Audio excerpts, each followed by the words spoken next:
বলেছ দুপুর এখন সবে, না হয় যেন সত্যি হলো তাই। একদিনও কি দুপুর বেলা হলে বিকেল হলো মনে করতে নাই? আমি তো বেশ ভাবতে পারি মনে, সূর্যি ডুবে গেছে মাঠের শেষে, বাগদি বুড়ি চুপড়ি ঘরে নিয়ে শাক তুলেছে পুকুর ধারে এসে। আধার হলো মাদার গাছের তলা, কালি হলো দিঘি জল, হাটের থেকে সবাই এলো ফিরে, মাঝে থেকে এলো চাষির দল। মনে কর না উঠলো সাজের তারা, মনে কর না সন্ধে হলো যেন, রাতের বেলা দুপুর যদি হয়, দুপুর বেলা রাত হবে না কেন? নমস্কার বন্ধুরা, আজকের এই ভিডিওতে আপনাদের স্বাগত। আজ আমরা একসঙ্গে উদযাপন করেছি রবীন্দ্র নজরুল সুকান্ত দিবস। বাংলা সাহিত্য ও সংস্কৃতির তিন উজ্জ্বল নক্ষত্র রবীন্দ্রনাথ ঠাকুর, কাজী নজরুল ইসলাম এবং সুকান্ত ভট্টাচার্য। তাঁদের সাহিত্য, গান, কবিতা ও আদর্শ আজ আমাদের পথ দেখায়। এই বিশেষ অনুষ্ঠানে ছিল মনোমুগ্ধকর ছোট বাচ্চাদের গান, আবৃত্তি, অবশ্যই বড়দেরও গান, আবৃত্তি, নৃত্য এবং সাংস্কৃতিক পরিবেশনা। ছোট থেকে বড় সবাই আন্তরিকভাবে অংশগ্রহণ করেছেন। পুরো অনুষ্ঠানটাই ছিল বাংলা সংস্কৃতির এক সুন্দর মিলন মেলা। ছোট গল্প, নাটক, উপন্যাস সব আমরা জানি। উনি এত কিছু লিখেছেন যে আমরা যদি পড়ে সারা জীবন পড়তে থাকি তা পড়ে শেষ করতে পারবো না। তো রবীন্দ্রনাথ ঠাকুর কিছু কথা বলি, তার স্বাদেশীলতা, দেশপ্রেমের কথা। 1905 সালে যখন বঙ্গভঙ্গ হয় তখন রবীন্দ্রনাথ ঠাকুর বঙ্গভঙ্গের বিরুদ্ধে রুখে দাঁড়িয়েছিলেন। অরন্ধন, রাখি বন্ধন অনুসরণ করে ভাই ভাই বলে উনি আমাদের ভারতীয়দের মধ্যে সৌহার্দ্যের वातावरण तैयारी করেছিলেন। और रवि ठाकुर है और कवि ठाकुर है, इबছর তোমাকে আমাদের গাইয়ে নিয়ে যাব। और रवि ठाकुर है और कवि ठाकुर है, इबছর তোমাকে আমাদের গাইয়ে নিয়ে যাব। রাঙামাটির পথ পেরিয়ে অনেক দূরে আমাদের গ্রাম বটে, অনেক ছেলে বুড়ো মাইয়া বড় বড় লেখাদের নাম পর্যন্ত শুনে না, কিন্তু তোমাকে চিনে। মিছে কথা বলছি না, মাথায় করে রাখবে তোমাকে। রবি ঠাকুর হ্যাঁ ও কবি ঠাকুর হ্যাঁ, এবছর তোমাকে আমাদের গাইয়ে নিয়ে যাও।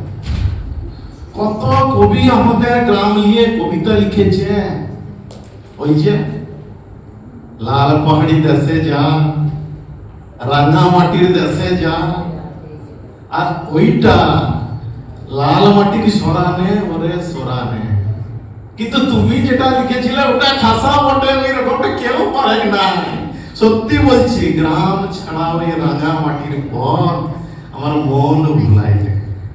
আর রবি ঠাকুর হ্যাঁ ও কবি ঠাকুর হ্যাঁ, এবছর তোমাকে আমাদের গাইয়ে দিয়ে যাও।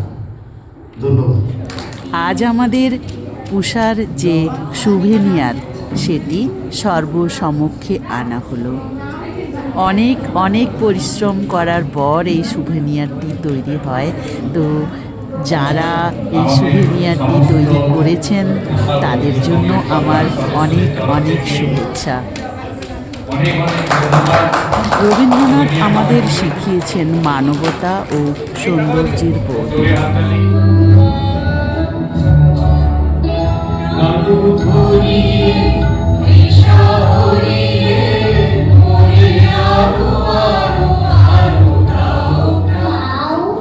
बेवर बच्चा पूजना दाओ।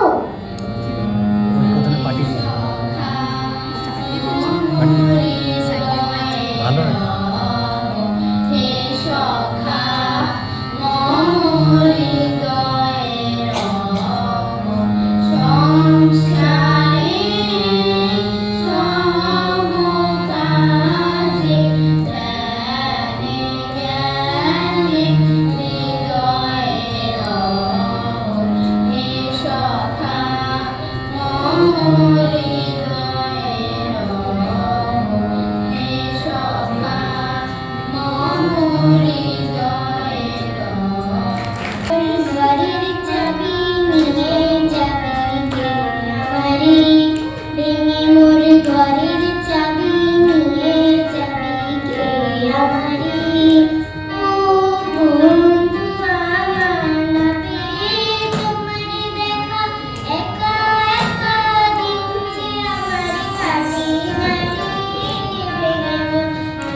যেন